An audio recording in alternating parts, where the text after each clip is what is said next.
पर हमले केवल लाभ के लिए नहीं थे, ये भारत में अस्थिरता पैदा करने की साजिश थी। पूरी तरह से बेनकाब हो चुका है। नेट एंडरसन अब पीछे हट रहा है। यहाँ पे वो ये भी लिख रहे हैं कि भारत में वो कुटिल कठपुतलियां कौन थी जिन्होंने साजिश रची। बड़ा सवाल अब ये है कि इनके पीछे कौन था जो ये साजिश रच रहा था।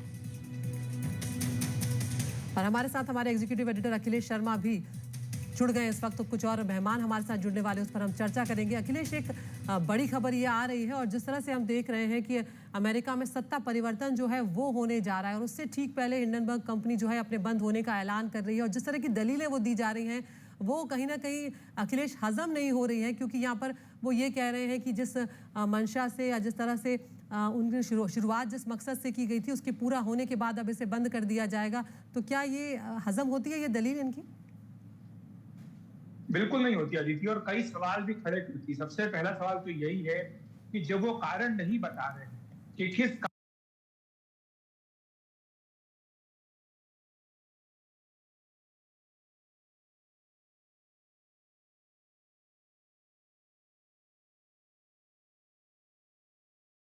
फैसला करते हैं और उससे ठीक पहले एक रिपब्लिकन सांसद है वो ये कहते हैं कि जो भी इन्होंने अभी तक काम किया है उसकी जांच होनी चाहिए, जो भी इनकी रिपोर्ट्स वगैरह आई है उनको सुरक्षित करके रखा जाना चाहिए ताकि इनके पूरे सबूत क्या थे, किसके आधार पर इन्होंने आरोप लगाए, उसकी छानबीन हो सके। उसी बीच में ये फैसला कर देते हैं कि अपनी कंपनी को बंद कर रहे हैं। आपको बता दें कि ये जो कंपनी थी ये किसी मिशन के तहत नहीं खड़ी की गई थी। इसका मकसद कोई लोगों को न्याय दिलाना नहीं था, सिर्फ और सिर्फ शुद्ध तौर पर मुनाफा कमाना इसका काम था।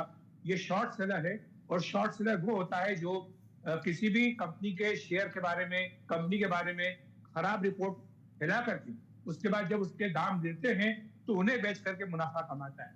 ये जो उसने इंडिया में किया था अदानी ग्रुप के साथ, ये भी यही किया था।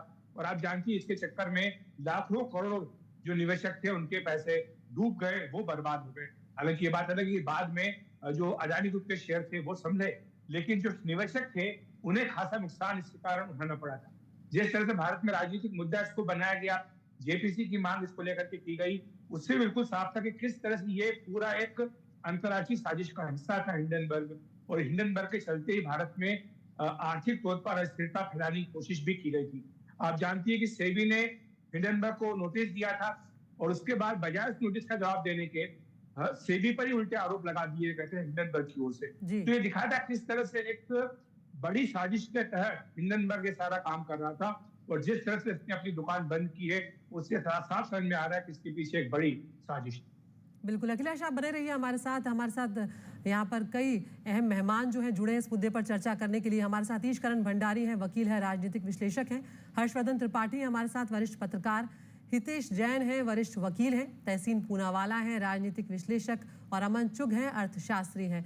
तो यहाँ पर हर्षवर्धन जी, सबसे पहले मैं आप ही के पास आऊँगी। जिस तरह से हमने देखा अखिलेश जो बात कह रहे हैं कि किस तरह से हमारी अर्थव्यवस्था को पूरी तरह से यहाँ पर चोट पहुँचाने की कोशिश की जा रही थी और अब जिस तरह से बंद किया जा रहा है, कई सवाल यहाँ पर उठ रहे हैं हिंडनबर्ग कंपनी पर।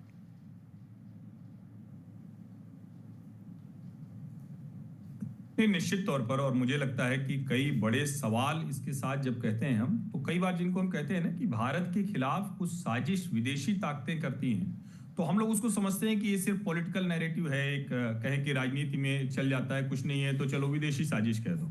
लेकिन इस कंपनी को अगर हम देखें, 11 लोगों की कंपनी 2017 में स्टैब्लिश होती है और इस कंपनी के किसी भी व्यक्ति के पास कोई ऐसा फाइनेंशियल कोई न तो उनकी पढ़ाई लिखाई उस तरह की रही है, न उस तरह का ट्रैक रिकॉर्ड रहा है, और वो कंपनियों की एक तरह से कहें कि वो अपनी ऑडिट की एक सिस्टम डेवलप करते हैं और उस सिस्टम डेवलप करने में वो अलग अलग कंपनियों के खिलाफ ये काम करते हैं। और कहने को तो रिसर्च फर्म है, लेकिन ये शॉर्ट सेलर रिसर्च फर्म है, और वो शॉर्ट सेलर रिसर्च फर्म बाकायदा अपनी रिसर्च रिपोर्ट दूसरी कंपनियों को भेजती है, यानी बाकायदा उनका क्लाइंटल बेस है। अब एक तो ये वैसे ही ये कॉन्ट्राडिक्टरी है, ये एक तरह से कहें तो क्लैश ऑफ इंटरेस्ट है, लेकिन उससे बड़ी बात जिसको हमने भारत के संदर्भ में देखा, अडानी समूह के खिलाफ कोई रिसर्च रिपोर्ट जारी करे, कोई कुछ गलत है कुछ सही है, उसमें किसी को कोई एतराज नहीं हो सकता, या किसी के भी खिलाफ कोई जारी करे कोई कंपनी हो। लेकिन जब आप देखते हैं कि भारत की एक कंपनी दुनिया के अलग अलग देशों में नए प्रोजेक्ट्स को हासिल करती है, दुनिया के अलग अलग देशों में वो नए इंफ्रास्ट्रक्चर प्रोजेक्ट में बहुत मजबूती से आगे बढ़ रही होती है, और तब अचानक उसके खिलाफ रिसर्च रिपोर्ट के नाम पर ये जो शॉर्ट सेलर फर्म है उसको जारी करती है। फिर उसको दुनिया के बड़े पब्लिकेशन, जिसको हम कहते हैं कि अलग अलग जो फाइनेंशियल अखबार हैं, और उनके जरिए उस रिपोर्ट को बढ़ाया जाता है। भारत में कुछ लोग उसको लेकर, जिसको हम देशज भाषा में कहें कि ले उड़ते हैं, कौवा कान ले गया, अपना कान नहीं देखा, और उसके बाद भारत की पूरी जो सोवरेन इंटीग्रिटी है उस पर सवाल खड़ा करने की कोशिश होती है। दुर्भाग्य से भारत के नेता, और मैं इसमें सीधे सीधे कहूंगा कि राहुल गांधी ने जो काम किया है वो बहुत गलत काम किया, बहुत खराब काम किया। अब तो ये कंपनी 7 साल 8 साल में बंद हो गई। राहुल गांधी की पार्टी इतनी पुरानी है, राहुल गांधी जिस कांग्रेस में है, अब तो नेता प्रतिपक्ष है, उनको भी ये सोचना चाहिए, क्योंकि हिंडनबर्ग ने अडानी के खिलाफ जो कुछ किया था, और आज जो शेयर बाजार रिएक्ट कर रहा है, क्योंकि हम बार बार ये कहते हैं ना कि मैं तो अर्थशास्त्र का विद्यार्थी हूं, तो ये कहा जाता है कि जो जिसका पैसा लग गया ना, उससे ज्यादा कोई समझता नहीं है। तो मुझे लगता है वो जो रिएक्ट कर रहा है वो बता रहा है कि हिंडनबर्ग की ये पूरी की पूरी रिपोर्ट जिस तरह से उन्होंने जारी की, जिस तरह से अपना एक वो सेल्फ रेगुलेटर बन गए दुनिया भर में, और अगर वो थे तो क्या दुनिया में कॉर्पोरेट फ्रॉड, कॉर्पोरेट करप्शन सब बंद होगी? बिल्कुल। क्यों इसे बंद करने की जरूरत पड़ी? इनके साहस के पीछे कौन लोग थे, वो सामने आना जरूरी है। अमन चुग अर्थशास्त्री है हमारे साथ। अमन, यहाँ पर हर्षवर्धन जी जो बात कह रहे हैं कि जिसका पैसा लगता है उसी को पता चलता है कि आखिर किस तरह से हुआ, और भारत की अर्थव्यवस्था को बर्बाद करने की मंशा को लेकर सीधे तौर पर हिंडनबर्ग पर जो है वो सवाल उठाए गए थे। इसके अलावा एक बड़ा सवाल जो उस पर उठा था वो ये था कि निजी मुनाफा कमाने के लिए ये इस तरह के शॉर्ट सेलिंग का जो काम है वो करती रही है, और ऐसे में अब जब ये खबर आ रही है कि कंपनी बंद होने जा रही है, आपकी पहली प्रतिक्रिया मैं जानना चाहूंगी आप। बिल्कुल सो, नमस्कार है, जय भारत है। देखिए, मैंने पहले भी जिक्र किया 2-3 बार आप ही के चैनल पे कि ये जो पूरा गेम प्लान था, हिंडनबर्ग को एक तरह से लेटर ऑन एंट्री दी गई थी। ये एक्चुअली गेम प्लान जनवरी 2023 से शुरू किया गया था। इनफैक्ट कतर इन्वेस्टमेंट अथॉरिटी ने क्या किया, क्रेडिट स्विस में स्टेक लिया, and Credit Suisse equity research firm ने हमारे अदानी स्टॉक्स का हायर टारगेट्स दिए। वाइल क्रेडिट स्विस में जैसे स्टेक लिया कतर इन्वेस्टमेंट अथॉरिटी ने, तो क्रेडिट स्विस की वेल्थ आर्म ने 0 वैल्यू असाइन कर दी अदानी बॉन्ड्स को। ये जनवरी 2023 है। एंड फिर उसके बाद हम सारों को पता है कि कैसे कैसे वो उसकी स्टॉक करेक्शन हुई अदानी में, एंड फिर हिंडनबर्ग का जो एक तरह से कॉन्स्पिरेसी चार्ज आया। इसमें बड़ा क्लियर कट ये है कि जो अदानी का जो ग्रुप है वो एक तरह से जैसे हाइफा पोर्ट इजराइल में, या ग्रीस में, या इवन बतान ऑफ फिलीपींस में, या इवन श्रीलंका में, हर जगह स्ट्रैटेजिक इन्वेस्टमेंट चल रही है। और ये हम सब जानते हैं कि अब जो नेक्स्ट जो वर्ल्ड वॉर सिचुएशन जो क्रिएट करी जा रही थी बाय द डीप स्टेट जो माफिया है, वो एक तरह से कहीं ना कहीं साउथ एशियन सब कॉन्टिनेंट को एक तरह से डिसमेंटल करने की कोशिश की। हमने देखा बांग्लादेश में क्या हुआ, श्रीलंका में क्या हुआ, नेपाल में क्या हो रहा है, अभी इनफैक्ट म्यांमार में कुछ ना कुछ ऑलरेडी चालूपन हो गया है। तो ये सारी चीजें क्या है कि इंडिया को एक तरह से टारगेट किया जाए। एंड ये सारी इंटरनेशनल रिसर्च रिपोर्ट जो हिंडनबर्ग के थ्रू आया, इसका पर्पस एक ही था कि एक तरह फाइनेंशियल टेररिज्म भी करा जाए। तो यानी कि फाइनेंशियल टेररिज्म के तहत इन्होंने कई तरह की फेक रिपोर्ट्स निकाली, ऑल्दो चली नहीं। एंड इसलिए ऑब्वियसली मैं बहुत खुश हूं कि एक तरह से ऐसी जो कंपनी और है, अभी जो सेबी की तरफ से उनको नोटिस भेजा गया था, अभी तक उसका जवाब भी उन्होंने नहीं दिया है। चुग साहब यहाँ पर हमारे साथ हितेश जैन भी है, वरिष्ठ वकील हैं। हितेश, यहाँ पर अगर हम देखें, अगर फैक्ट्स पे जाएं, अमेरिकी न्याय विभाग जो है दर्जनों बड़े जो शॉर्ट सेलिंग है निवेश और रिसर्च फर्म है उनकी जांच शुरू की थी। इसमें मेलविन कैपिटल के और संस्थापक गैबी प्लॉटकिन रिसर्च, नेट एंडरसन और हिंडनबर्ग रिसर्च जो है इस तरह के भी शामिल हैं। और ऐसे में ये जो टाइमिंग है इस पर भी अब सवाल खड़े होंगे। किस तरह से आप इस पूरे मामले को देख रहे हैं? देखिए, मैं तो 20 जनवरी की तो टाइमिंग है, पर उसके पहले आप देखो अप्रैल मई में 2024 में भारत में आम चुनाव थे। उस आम चुनाव के पार्श्वभूमि पर आपने देखा कि हिंडनबर्ग जो है वो रिपोर्ट तैयार करती है। उसके बाद अब क्या होता है कि पार्लियामेंट सेशन के कुछ दिनों के पहले वो रिपोर्ट आती है और कुछ लोग पार्लियामेंट में हंगामा करते हैं। उसी ग्रुप के कुछ लोग सुप्रीम कोर्ट में जाते हैं, जो रिपोर्ट में कोई आधार नहीं, कोई बुनियाद नहीं, उसके ऊपर वो सुप्रीम कोर्ट से जांच मांगते हैं। जब सुप्रीम कोर्ट जांच को नकारती है, अब सुप्रीम कोर्ट को टारगेट करते हैं। जब सेबी की रिपोर्ट आती है, अब सेबी की इंस्टीट्यूशनल इंटेग्रिटी पर सवाल लगाते हैं। तो आपका उद्देश्य क्या है? आपका उद्देश्य यह है कि आपको भारत में अराजकता फैलानी है, आपको प्रधानमंत्री मोदी जी के खिलाफ एक माहौल तैयार करना है। तो ये सारा जो कोइंसिडेंस आप देखेंगे तो इस तरह से चल रहा था। आपने देखा रहेगा उसके बाद में भी, पिछले साल में 2024 में भी जुलाई अगस्त में हिंडनबर्ग ने एक और रिपोर्ट टारगेट की थी, जब उन्होंने सेबी की पूरी इंस्टीट्यूशनल इंटेग्रिटी पर भी उन्होंने अटैक किया गया था। आप उनका कोइंसिडेंस देख लीजिए। अमेरिका में जो चुनाव हुए थे उनके नतीजे आए हैं। 20 जनवरी को ट्रंप एडमिनिस्ट्रेशन चार्ज लेगा, और ट्रंप एडमिनिस्ट्रेशन जब चार्ज लेने वाला है तो कुछ ही दिनों के पहले इन्होंने अपनी दुकान बंद कर दी है।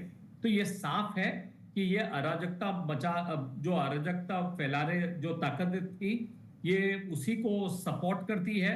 ये जो भारत में जो चार्ज लगा था कि ये रिपोर्ट बेबुनियाद है, ये मोटिवेटेड है, तो अब जो अंग्रेजी में कहावत है कि once is happenstance and twice is coincidence, so इसमें कोई देयर इज नो सरप्राइजेस। ये पूरी रिपोर्ट जो थी ये मोटिवेटेड थी। इसके पीछे जो साजिश है अब उनके जांच होनी चाहिए, और अगर इसके पीछे और जो भी ताकतें भारत में और विदेशों में जो अराजकता फैला रही थी तो उनकी जांच। तहसीन पूनावाला भी हमारे साथ। तहसीन, आपने यहाँ पर सबको सुना और कहीं ना कहीं ये बात निकल कर आई कि विपक्ष जो है वो सरकार पर हमले के लिए हिंडनबर्ग की रिपोर्ट का हवाला देता था। संसद में हंगामे भी हुए, हमने ये भी देखा। अब ये भी कहा जाएगा, ये आरोप भी लगेंगे कि किसी बाहरी कंपनी के दावों पर भरोसा करके आखिर आरोप लगाना कहाँ तक सही था। और एक तरह से इतना हंगामा मचा कि कई सवाल जो है वो खड़े हुए, निवेशकों के पैसे डूब गए।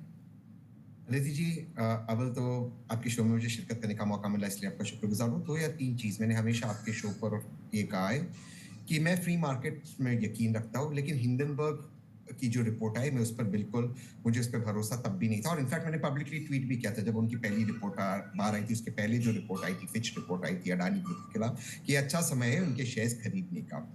देखिए, हिंडनबर्ग कोई क्रूसेडर्स, मॉरल क्रूसेडर्स नहीं थे, क्योंकि जो ट्रांसपेरेंसी की बात वे करते थे, वो खुद उसे फॉलो नहीं करते थे। जिसे आदरणीय हर्षवर्धन जी ने कहा कि 11 लोगों की कंपनी के बारे में हमें ज्यादा नहीं पता, हम बस यही जानते थे ये शॉर्ट सेलर्स है। अब दूसरी बात, शॉर्ट सेलिंग एक लेजिटिमेट इंस्ट्रूमेंट है मार्केट का, लेकिन उसके तथ्य वो कहां से लाया, और जैसे सेबी की रिपोर्ट का भी उन्होंने जवाब नहीं दिया। हमारे देश में एक दिक्कत है, एक समस्या है। मैं हितेश भाई की बहुत आदर करता हूं, लेकिन जितने भी राजनीतिक दल है, ये ठीक है अभी हम पॉलिटिकल डिबेट करते हैं, हम विपक्ष पर अटैक करेंगे, जितने भी राजनीतिक दल है इंक्लूडिंग भाजपा, ये उद्योगपतियों को टारगेट करते हैं। माननीय प्रधानमंत्री ने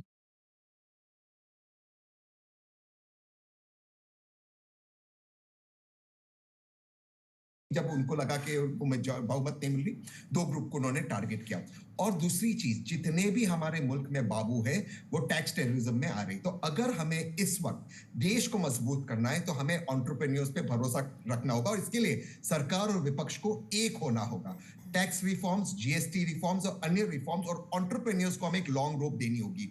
जो एंटरप्रेन्योर्स रोजी और रोटी हमारे देश में पैदा करते हैं, लोगों को नौकरियां देती, जिसके कारण उनको रोटी मिलती, हमें उनका आदर और सम्मान करना होगा। उन्हें पॉलिटिकल पॉन्स नहीं बनाना होगा, और एक कानून निकलना होगा कि रेट्रोस्पेक्टिवली जो उन्हें कॉन्ट्रैक्ट्स मिले हम उसे कैंसिल नहीं कर सकते। तहसीन, अभी ये बात जो आपने कही है कि सरकार और विपक्ष को मिलकर काम करना होगा, इस पर हम अभी चर्चा को जारी रखेंगे। एक छोटा सा ब्रेक यहाँ पर ले रहे हैं। तमाम मेहमान हमारे साथ बने हुए हैं, फौरन हाजिर हो रहे हैं। ये मुद्दा गंभीर है, इस पर चर्चा हम जारी रख रहे हैं ब्रेक के बाद। तो ब्रेक के बाद एक बार फिर से आपका स्वागत है। हमारे साथ सभी मेहमान जो हैं वो बने हुए हैं। हितेश जैन, सबसे पहले मैं आपके पास अगर यहाँ पर आना चाहूँ, आप इस मामले को तकनीकी रूप से भी देखते रहे कि किस तरह से ये मामला कोर्ट तक भी पहुँचा। यहाँ पर अगर हम विपक्ष की बात करें, जिस तरह से आप भी जिक्र कर रहे थे कि गैर जिम्मेदाराना रवैया रहा है यहाँ पर कांग्रेस का, सिर्फ मुद्दे को उठाकर सरकार पर आरोप लगाने तक ये मामला नहीं रहा, कहीं ना कहीं अस्थिरता जैसी स्थिति जो है वो भी पैदा करने की कोशिश की गई है। कल अगर आपने देखा होगा तो राहुल गांधी ने बड़ा सोचा समझा बयान दिया है कि we are fighting Indian state itself. तो ये क्या है, आप क्या कर रहे थे? आप हिंडनबर्ग की बेबुनियाद आधारों पर आप भारत की देश की इकोनॉमिक अर्थव्यवस्था को अपने कटघरे में डाल दिया, आपने निवेशकों के पैसे डुबा दिए, आपने सुप्रीम कोर्ट को कटघरे में डाल दिया, आपने सेबी को कटघरों में डाल दिया, आपने भारत की जो इंस्टीट्यूशनल इंटेग्रिटी है उसके ऊपर ना कि भारत में सवाल उठाए पर आपने विदेशों में जाकर उसके ऊपर सवाल उठाए। तो ये सारा पैटर्न जो है, ये सारा कोइंसिडेंस जो है, और जब राहुल गांधी कहते हैं कि we are fighting Indian state itself, तो उसी में हिंडनबर्ग जो था वो उनका एक हथियार था। और इसलिए मैंने जब कहा कि आज जब हिंडनबर्ग की दुकान बंद हुई है तो ये मामला यहाँ रुकना नहीं चाहिए, इसकी पूरी जांच होनी चाहिए। किस तरह विपक्ष ने इसका हथियार का इस्तेमाल किया, कौन हिंडनबर्ग के एसोसिएट्स थे, कहां से हिंडनबर्ग की फंडिंग आती थी, कौन ये जानकारी पहुंचाता था, कैसे हिंडनबर्ग की ये जानकारी विदेश हमारे विपक्ष के पास आ रही थी, किस तरह से ये लोग सुप्रीम कोर्ट में पिटिशंस फाइल किए जा रहे थे। जब इतनी बड़ी अराजकता की साजिश हुई है और जब हमने देखा है कि बांग्लादेश में क्या हुआ है, तो ये मामला बहुत सीरियस मामला है, इसकी जांच होनी चाहिए और हर कोई व्यक्ति जिसने भारत को कटघरे में डाला है उसकी पूरी जांच होकर उन पर कार्रवाई होनी चाहिए। हर्षवर्धन जी, जो बात हितेश कह रहे हैं कि इस मामले की जांच होनी चाहिए, फंडिंग कहां से हो रही थी, किस तरह से वो सारी रिपोर्ट्स जो हैं, हम देखते थे कई बार कि संसद के सेशन शुरू होने से पहले ही अचानक से इस तरह की रिपोर्ट्स जो हैं वो रिलीज की जाती थी। क्या ऐसा लगता है आपको आने वाले वक्त में इस तरह के मामलों की तह तक पहुंचा जा सकेगा? चाहिए, ये एक अलग बात है, लेकिन क्या ऐसा होगा? मुझे थोड़ा इसमें संदेह दिखता है और हमारे सामने एक बड़ा उदाहरण है। एक महिला सांसद महुआ मोइत्रा, उनके ऊपर आरोप लगे और उन आरोपों के आधार पर उनकी संसद सदस्य जाती है। वो एक तरह से जो भारत की संप्रभुता है उसको चुनौती वो देती हैं। अब कहने को भले कहें कि सिर्फ पासवर्ड दे दिया था, कहीं और से लॉगिन हुआ था, लेकिन वो तो सीधे सीधे इंटरनल सिक्योरिटी और पार्लियामेंट सिक्योरिटी का मसला। उन्होंने अपने जो एज ए पार्लियामेंटेरियन उनका लॉगिन था वो किसी और को दे दिया था, कहीं और से सवाल पूछे गए। इसके बावजूद कोई कड़ी कार्रवाई नहीं हुई और मैं यहां बहुत गंभीरता से कह रहा हूं कि भारत की सरकार अगर इन मसलों पर या इस तरह के मसलों पर गंभीर कार्रवाई नहीं करती है तो आगे इस तरह की साजिशें नहीं होंगी। ये जिसको कहे कि खारिज नहीं होता, बल्कि और ज्यादा उसकी आशंका बढ़ जाती है। हिंडनबर्ग के मामले में मुझे लगता है कि अभी 20 जनवरी के बाद डोनाल्ड ट्रंप एडमिनिस्ट्रेशन होगा, वहां भारत सरकार को और विशेष करके भारत के रेगुलेटर सेबी को, क्योंकि वहां से जुड़ा मसला है, उसको ये जरूर वहां की सरकार के सामने रखना चाहिए।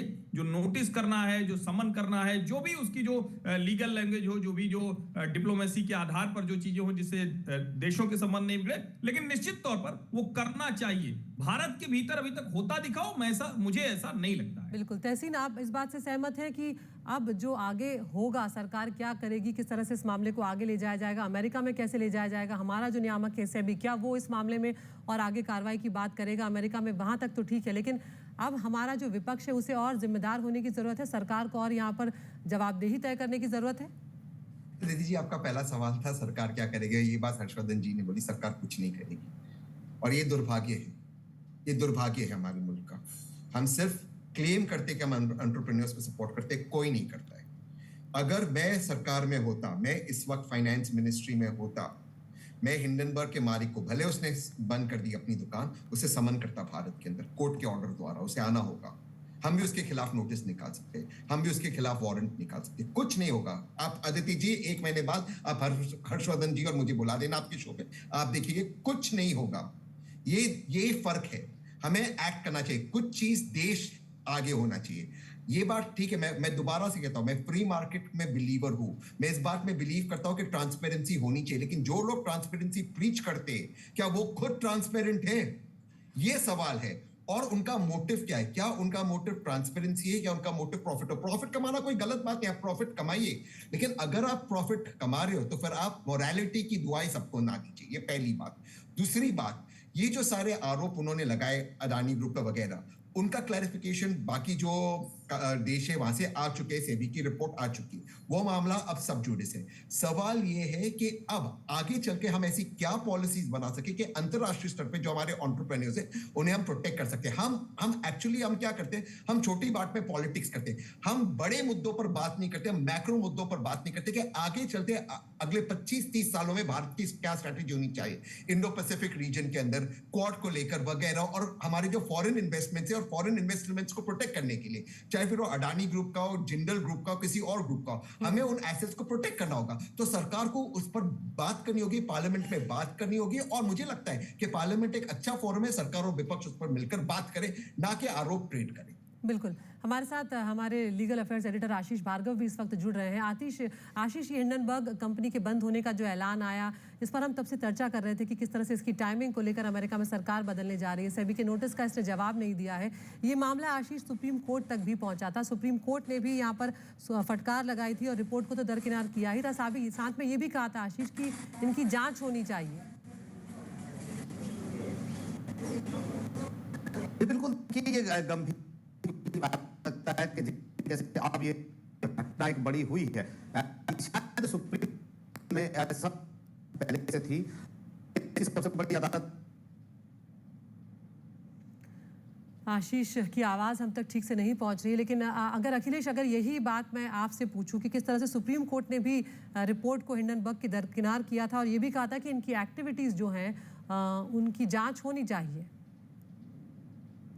निश्चित तौर पर सबसे बड़ी अदालत है सुप्रीम कोर्ट, वहां पर ये मामला गया था और वहां पर सेबी को भी निर्देश दिए गए थे, एक कमेटी बनाई गई थी और उसके बाद कमेटी की रिपोर्ट भी पाया गया था कि इसमें कहीं भी कोई गड़बड़ी नहीं हुई है। और जहां तक हिंडनबर्ग का सवाल है, आप जानती है कि सेबी ने नोटिस भी जारी किया था हिंडनबर्ग को, लेकिन बजाय उसका जवाब देने के हिंडनबर्ग ने उल्टा सेबी को ही कटघरे में खड़ा करने की कोशिश की थी। और उसमें हुआ ये भी था कि जो पब्लिक अकाउंट्स कमेटी है उसके चेयरमैन ने सेबी के चीफ को समन करने का भी प्रयास किया था। तो ये कुल मिलाकर के दिखाता है किस तरह से हर मोहरे को आप देख के फिट करके इस पूरे किले को खड़ा करने का प्रयास किया गया था। ये हवाई किला जो बनाया गया था, ऐसा लगता है कि हिंडनबर्ग के दुकान बंद कर देने के बाद अब ये पूरी तरह ढह चुका है।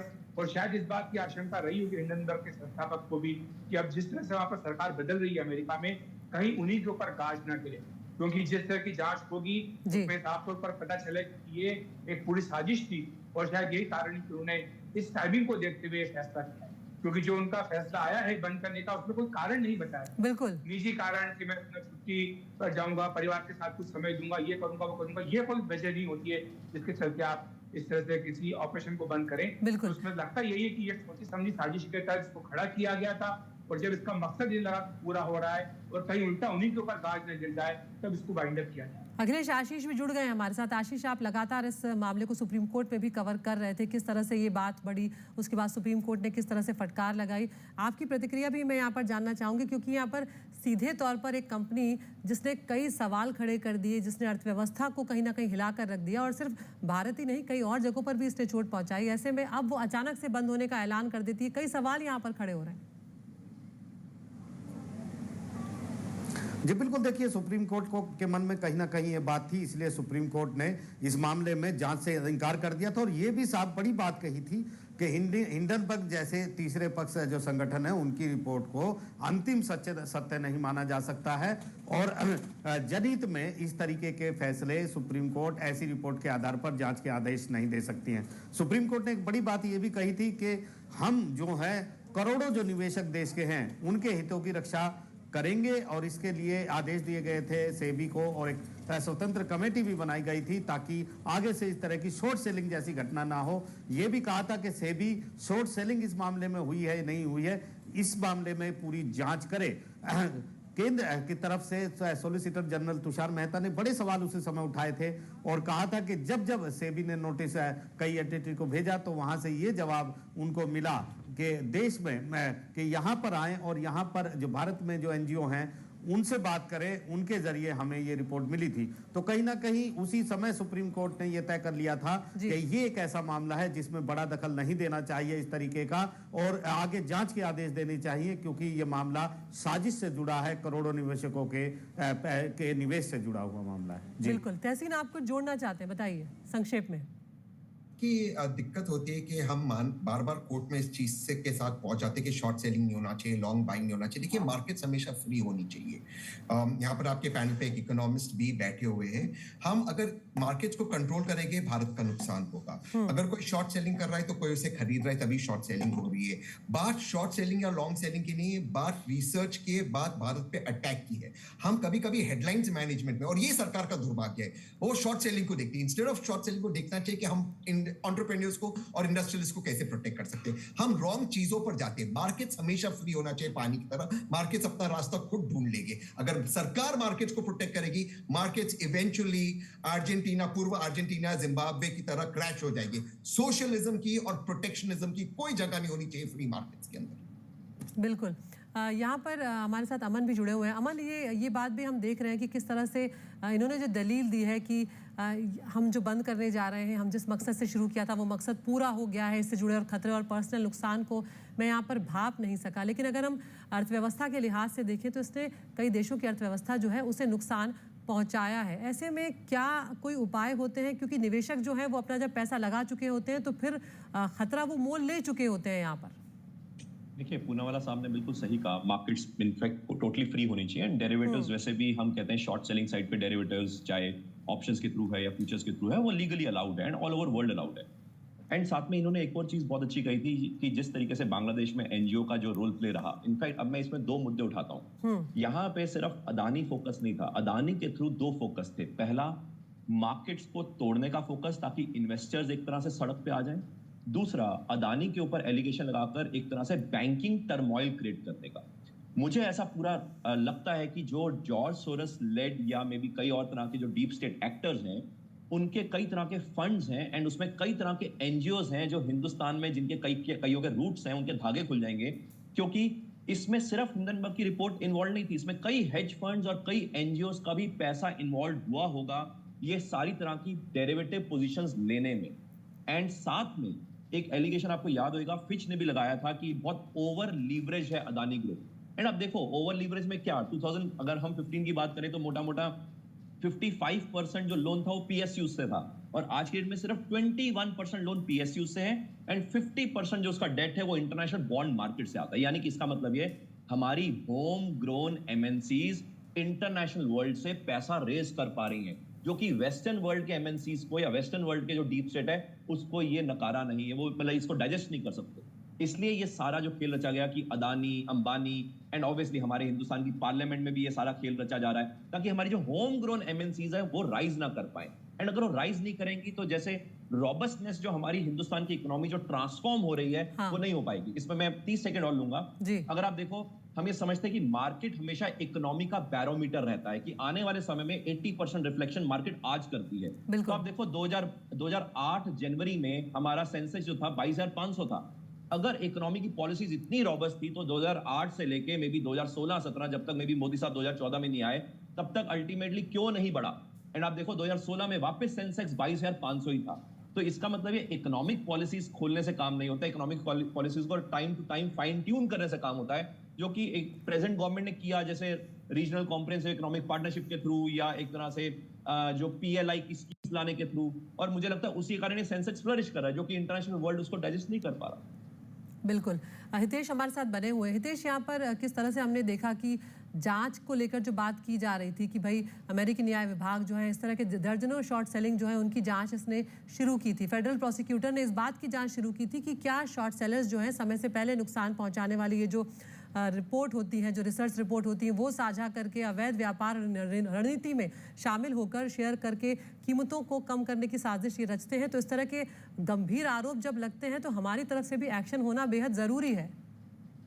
देखिए, हमारे तरफ से तो एक्शन होना चाहिए और मैंने तो कहा है इस मामले में एफआईआर दर्ज होकर जो कोई लोग इसमें इस साजिश में शामिल थे उनकी जांच होनी चाहिए।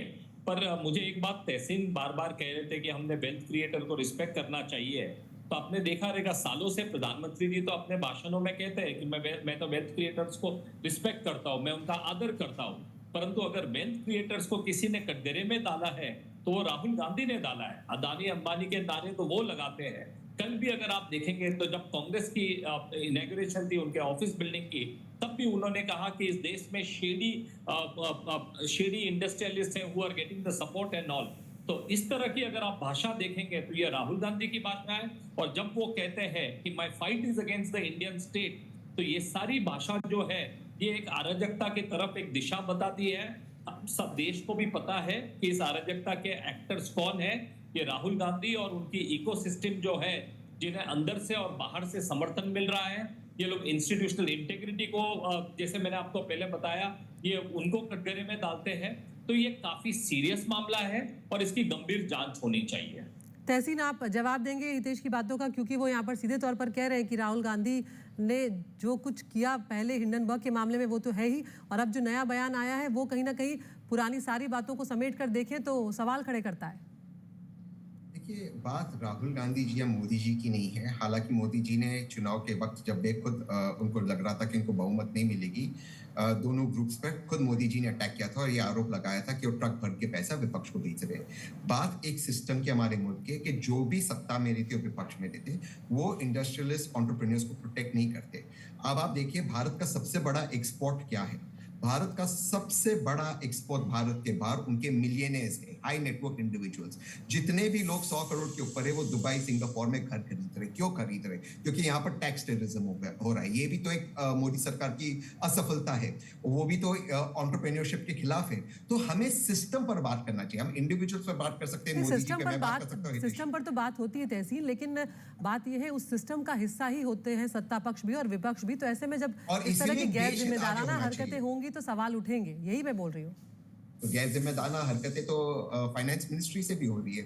अगर आपका आज जिस तरह से जीएसटी एक्सटॉर्शन हो रहा है, जिस तरह से हमारे मुल्क में टैक्स टेररिज्म हो रहा है, आपके खुद के व्यूअर्स को पता है किस तरह से मिडिल क्लास व्यक्ति पर आज बोझ है, तो उस पर तो कोई सिस्टमैटिक बात नहीं हो रही, ना सरकार द्वारा ना विपक्ष द्वारा। कोई सिस्टमैटिक सॉल्यूशंस नहीं है। और जब तक आप लोगों को ईज ऑफ डूइंग बिजनेस नहीं देंगे, एंटरप्रेन्योरशिप ग्रोथ नहीं होगा। जब तक आप अपने एंटरप्रेन्योर्स को प्रोटेक्ट नहीं करेंगे। एंटरप्रेन्योर्स कहां से आते हैं? कोई मार्स से तो नहीं आता, भारत से ही आते हैं ना। ठीक है, आखिरी टिप्पणी अखिलेश मैं आपसे चाहूंगी यहाँ पर, क्योंकि सबसे ज्यादा जो आखिरी में सब लोग जो बात उठा रहे हैं वो यही है कि आगे इस मामले में कार्रवाई जरूर होना चाहिए। भारत को अपने स्तर पर इस मामले को यहीं पर छोड़ नहीं देना चाहिए। मुझे लगता है कि सेबी को इसको परस्यू करना चाहिए, क्योंकि इसमें जो मकसद था सीधे तौर पर मुनाफा कमाना था। और जिस तरह से मुनाफा कमाने के लिए कंपनी की प्रतिष्ठा को गिराने की साजिश रची गई, और उसके बाद ये बिल्कुल साफ हो गया कि ये साजिश थी एक सिर्फ मुनाफे कमाने के लिए थी, इसमें कोई पब्लिक इंटरेस्ट नहीं था। और जिस तरह से अभी टाइमिंग आप देखिए, जो टाइमिंग है बंद करने की अपनी कंपनी को, उससे बिल्कुल साफ तौर पर लग रहा है कि ये एक बड़ी साजिश थी। और इसमें न केवल सेबी बल्कि देश की दूसरी संस्थाएं उनको भी लगना चाहिए और जांच होनी चाहिए, इसे पता लगाना चाहिए कि आखिर इसके पीछे कौन लोग हैं और इससे किसको फायदा पहुंचा। बिल्कुल, बहुत बहुत शुक्रिया आप सभी मेहमानों का यहाँ पर हमसे जुड़ने के लिए और अपनी अपनी बातें, अपनी अपनी जो मुद्दे थे वो यहाँ पर साझा करने के लिए।